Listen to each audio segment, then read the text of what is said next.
मेरे प्यारे बच्चों, अब सभी को प्रणाम।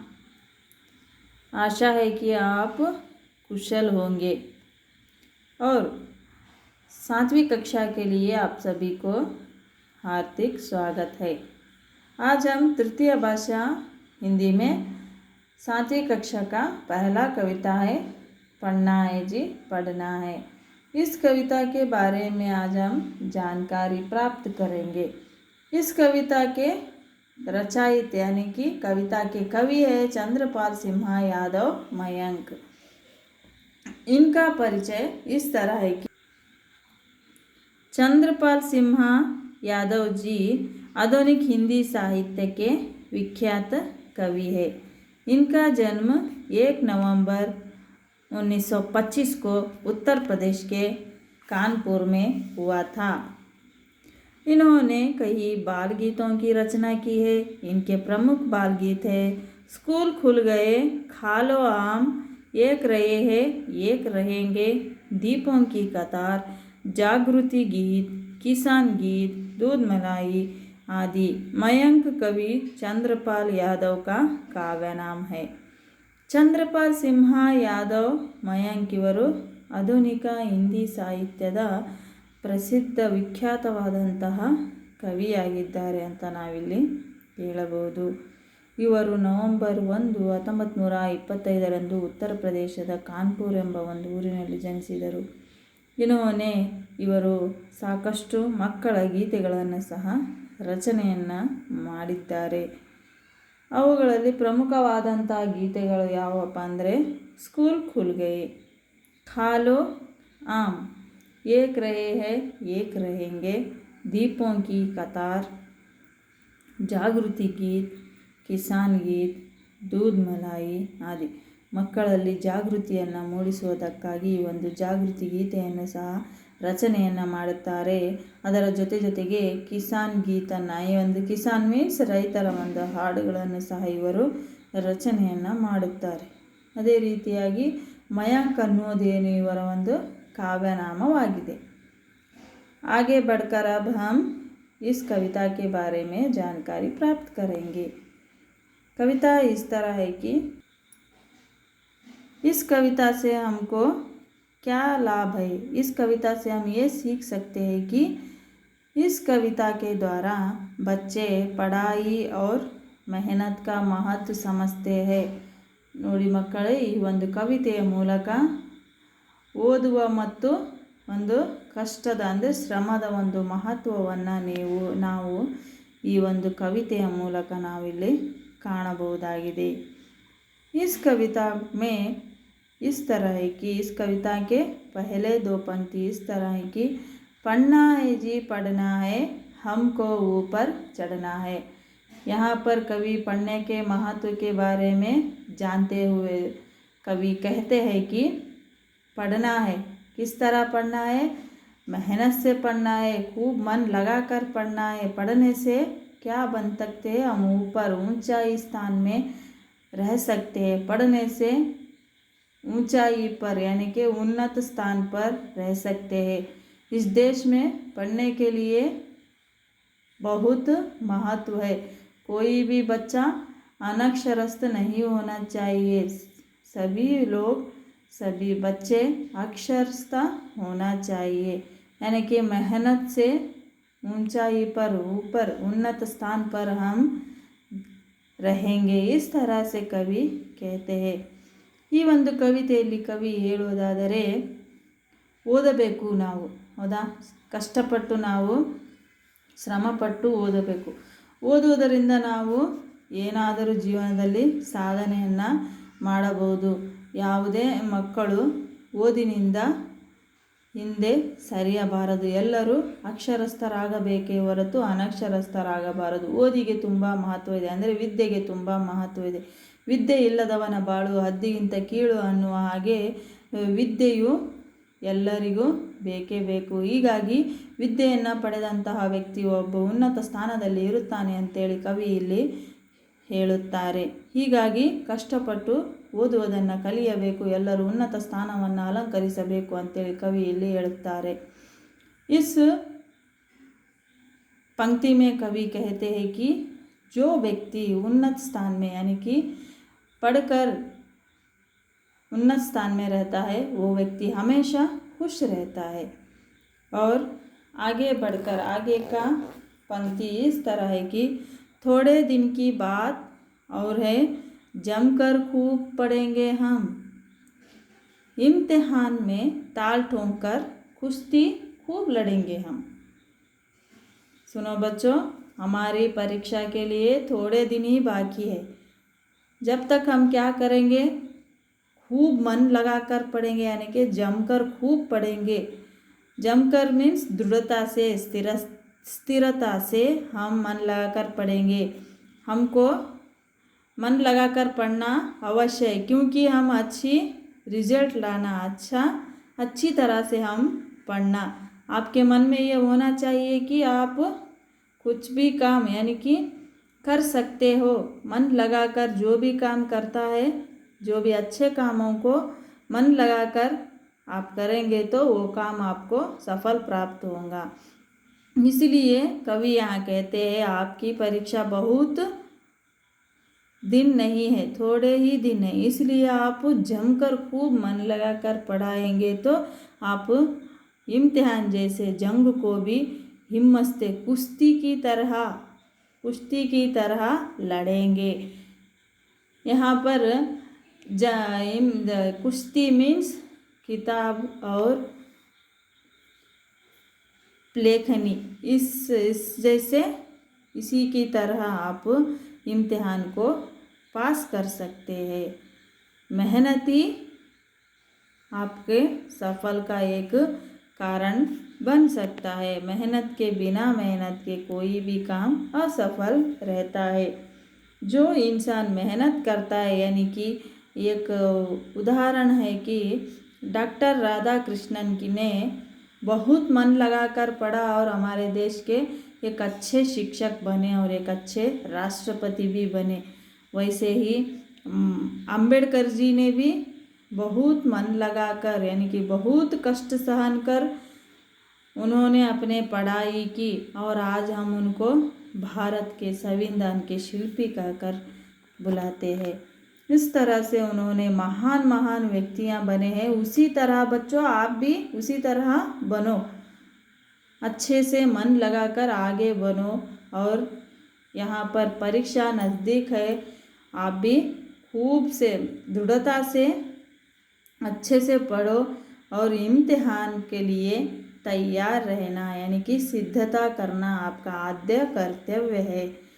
ಎಂತಹ ಮಹಾನ್ ವ್ಯಕ್ತಿಗಳಾದಂತಹ ಡಾಕ್ಟರ್ ರಾಧಾಕೃಷ್ಣನ್ ಅವರು ಬಹಳಷ್ಟು ಕಷ್ಟಪಟ್ಟು ಶ್ರಮಪಟ್ಟು ತಮ್ಮ ಒಂದು ಓದನ್ನು ಮುಂದುವರಿಸಿ ನಮ್ಮ ದೇಶಕ್ಕೆ ರಾಷ್ಟ್ರಪತಿಗಳಾಗುತ್ತಾರೆ. ಅದೇ ರೀತಿ ಒಬ್ಬ ಒಳ್ಳೆಯ ಉತ್ತಮ ಶಿಕ್ಷಕನಾಗಿ ಹೊರಹೊಮ್ಮುತ್ತಾರೆ. ಅದೇ ರೀತಿ ಡಾಕ್ಟರ್ BR ಅಂಬೇಡ್ಕರ್ ಅವರು ಸಹ ಅಷ್ಟೇ ಕಷ್ಟಪಟ್ಟು ಓದನ್ನು ಮುಂದುವರಿಸಿ ನಮ್ಮ ಭಾರತ ದೇಶದ ಸಂವಿಧಾನದ ಶಿಲ್ಪಿ ಅಂತಲೇ ತಮ್ಮ ಒಂದು ಹೆಸರನ್ನು ಅವರು ಗಳಿಸುತ್ತಾ ಇದೆ.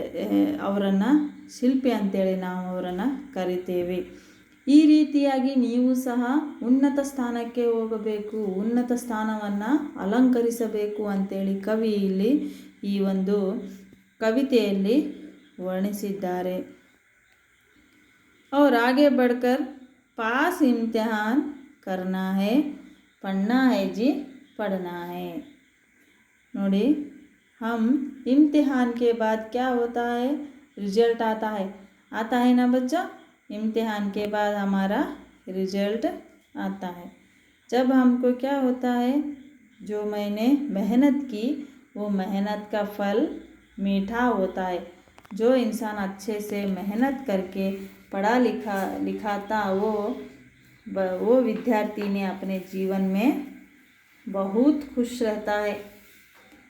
जब आपका रिजल्ट आता है ना, आपको बहुत खुश होता है, यानी कि मैं अच्छे तरह से पढ़ाई किया और अच्छे अंक प्राप्त किए, इसलिए मैं क्या करना होगा, आगे से इससे भी अधिक अंक निकालने की कोशिश करूँगा। यानी कि कोशिश करने वालों की, मेहनत करने वालों की कभी हार नहीं होती बच्चों। इसलिए आप जो भी अंक प्राप्त किए उसको सफल अच्छे से अंक समझ के, अभी हम आपके दिल में क्या होना चाहिए, इससे भी अभी ज़्यादा मैं अंक निकाल सकता हूँ, बहुत मेहनत करने से बहुत अंक प्राप्त कर सकता हूँ, ये सभी आपके मन में होना चाहिए, है ना बच्चों।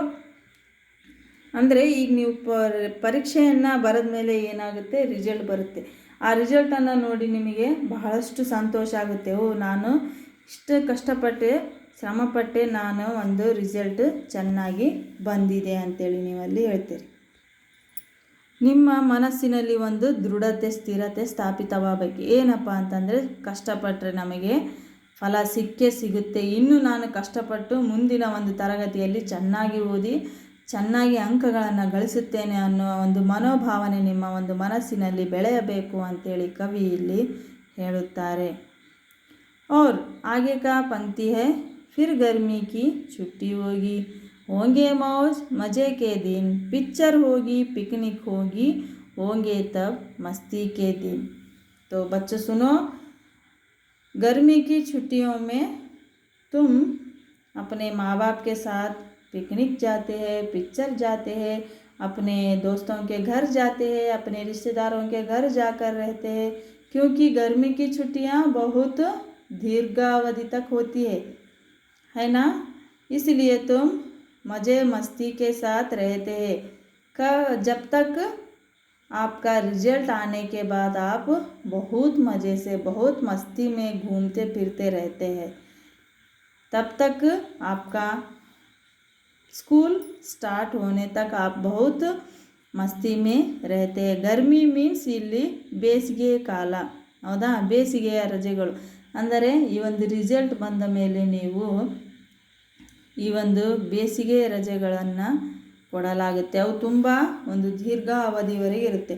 ಅಂತಹ ಸಂದರ್ಭದಲ್ಲಿ ನೀವೇನು ಮಾಡ್ತೀರಿ, ನಿಮ್ಮ ತಂದೆ ತಾಯಿಗಳ ಜೊತೆಗೆ ಬಹಳಷ್ಟು ತಮಾಷೆಗಳನ್ನು ಮಾಡ್ಕೊತ, ಅದ್ರ ಜೊತೆಗೆ ಪಿಕ್ನಿಕ್ಗೆ ಹೋಗ್ತೀರಿ, ಪಿಕ್ಚರ್ಗೆ ಹೋಗ್ತೀರಿ, ಪ್ರವಾಸಕ್ಕೆ ಹೋಗ್ತೀರಿ, ಅದೇ ರೀತಿಯಾಗಿ ನಿಮ್ಮ ಫ್ರೆಂಡ್ಸ್ ಮನೆಗೂ ಹೋಗ್ತಿರ್ತೀರಿ, ಬರ್ತಿರ್ತೀರಿ, ಅದೇ ರೀತಿ ಮಾತಾಡುವುದು, ಅದೇ ರೀತಿ ಫ್ರೆಂಡ್ಸ್ ಎಲ್ಲರೂ ಸೇರಿಕೊಂಡು ಆಟ ಆಡುವುದು, ಎಲ್ಲ ಕೆಲಸಗಳನ್ನು ನೀವು ಮಾಡ್ತಾ ಇರ್ತೀರಿ. ಎಲ್ಲಿಯವರೆಗೆ ನಿಮ್ಮ ಶಾಲೆ ಆರಂಭವಾಗುವವರೆಗೆ ಎಲ್ಲ ಕೆಲಸಗಳನ್ನು ನೀವು ಮಾಡ್ತಾ ಇರ್ತೀರಿ.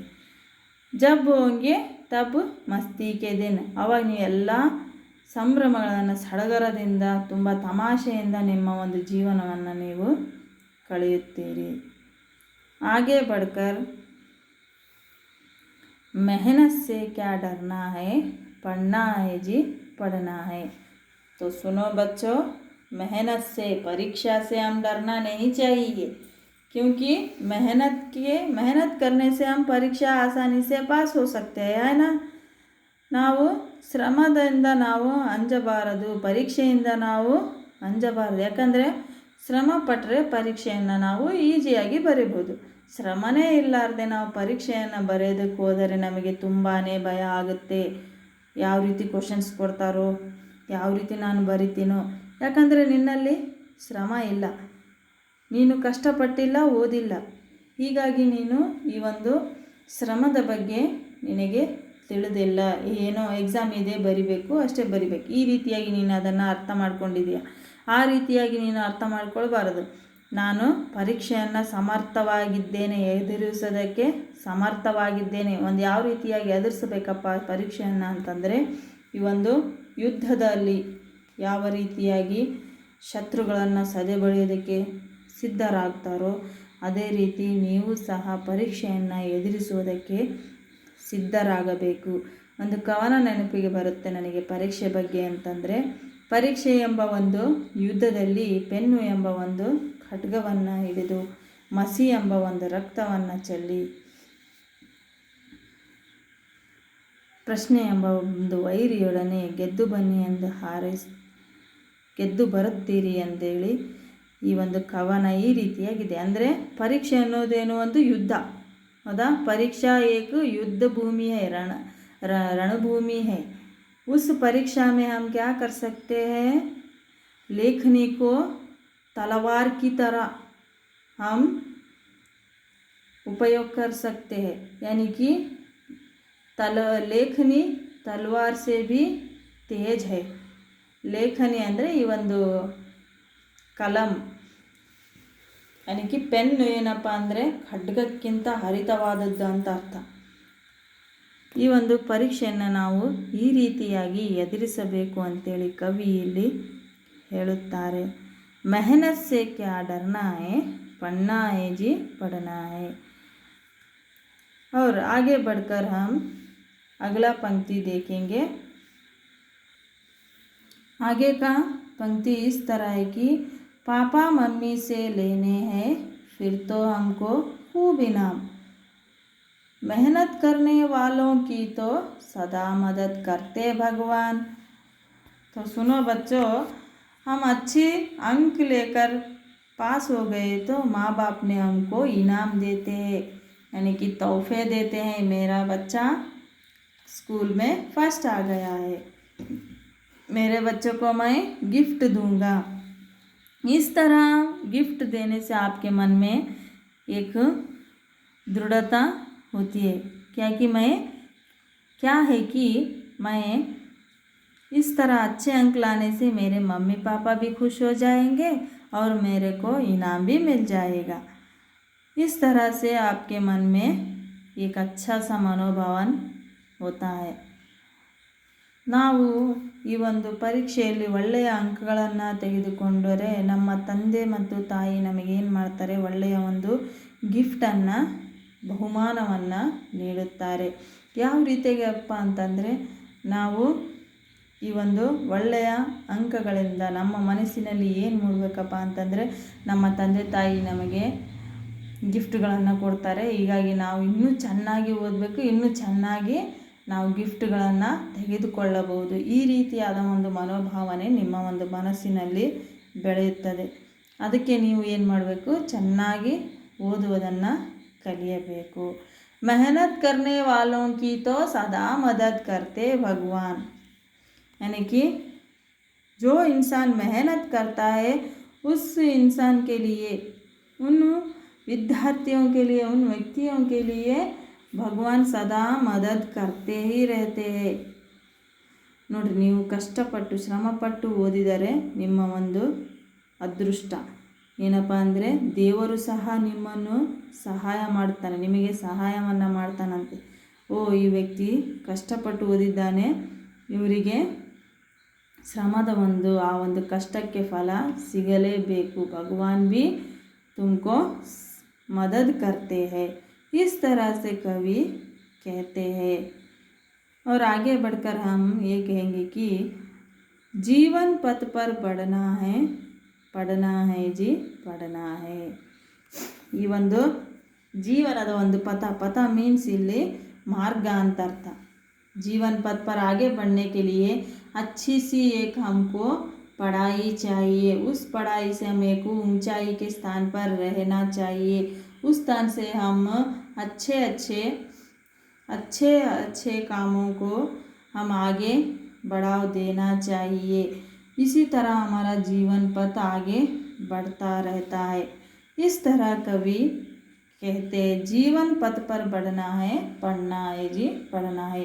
ಈ ಒಂದು ಜೀವನದ ಒಂದು ದಾರಿಯು ಸುಗಮವಾಗುವುದಕ್ಕೆ ಏನು ಬೇಕು, ನಮಗೆ ವಿದ್ಯೆ ಅವಶ್ಯಕವಾಗಿದೆ. ಹೀಗಾಗಿ ನಾವು ಕಷ್ಟಪಟ್ಟು ವಿದ್ಯೆಯನ್ನು ಕಲಿಯಬೇಕು. ಜೊತೆಗೆ ಒಂದು ಉನ್ನತ ಸ್ಥಾನದಲ್ಲಿ ನಾವು ಇದ್ದರೆ ನಮಗೆ ಒಂದು ಹೆಮ್ಮೆಯ ಗೌರವದ ಭಾವನೆ, ಒಂದು ಚೆನ್ನಾಗಿ ಒಳ್ಳೆಯ ಜೀವನವನ್ನು ಸಾಗಿಸುವುದಕ್ಕೆ ನಮಗೆ ಸಾಧ್ಯವಾಗುತ್ತದೆ ಅಂತೇಳಿ ಕವಿ ಇಲ್ಲಿ ಹೇಳುತ್ತಾರೆ.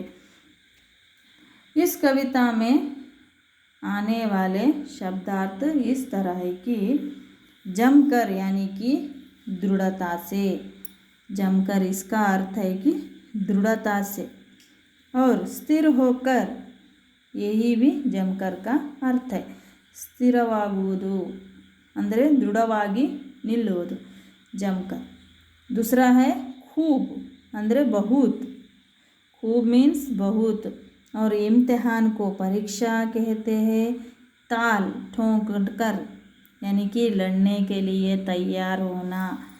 ಆ ಒಂದು ಯುದ್ಧವನ್ನು ಅಂದರೆ ಯಾವ ಯುದ್ಧ, ಪರೀಕ್ಷೆ ಎಂಬ ಒಂದು ಯುದ್ಧವನ್ನು ನಾವು ಈ ಒಂದು ಹೋರಾಟ ಮಾಡಲು ಸಿದ್ಧವಾಗಿರಬೇಕು. दूसरा है मस्ती, हंसी, मजाक, ये सभी भी एक तमाಷೆ ನಗುವುದು ಈ ರೀತಿಯಾದಂಥ ಒಂದು ಅರ್ಥವನ್ನು ಕೊಡುತ್ತವೆ. वैसे ही मेहनत ಅಂದರೆ परिश्रम इनाम मीन्स पुरस्कार कहते हैं यानी कि बहुमान. मदद यानी कि सहायता पथ मार्ग ಅಂತ ಅದೇ ರೀತಿ रास्ता ಅಥವಾ रस्ते ಅಂತ ಅರ್ಥವನ್ನು ಸಹ ಕೊಡುತ್ತದೆ. इस कविता को हम पहले से इस तरह से पढ़ते हैं बच्चों. आप इस कविता को उसी तरह पढ़ना सीखो. पढ़ना है जी पढ़ना है हमको ऊपर चढ़ना है. थोड़े दिन की बात और है जमकर खूब पढ़ेंगे हम. इम्तिहान में ताल ठोक कर कुश्ती खूब लड़ेंगे हम. पास इम्तिहान करना है पढ़ना है जी पढ़ना है. फिर गर्मी की छुट्टी होगी होंगे मौज मज़े के दिन. पिक्चर होगी पिकनिक होगी होंगे तब मस्ती के दिन. मेहनत से क्या डरना है पढ़ना है जी पढ़ना है. पापा मम्मी से लेने हैं फिर तो हमको खूब इनाम. मेहनत करने वालों की तो सदा मदद करते भगवान. जीवन पथ पर बढ़ना है पढ़ना है जी पढ़ना है. यहाँ इस कविता को आपको समझ में आया होगा. अब हम इस कविता के कवि परिचय को आप अपने HW नोट्स में कवि परिचय और शब्दार्थ को लिखिए और CW नोट्स में कवि परिचय शब्दार्थ प्रश्न उत्तरों को आप लिखिए. धन्यवाद बच्चों.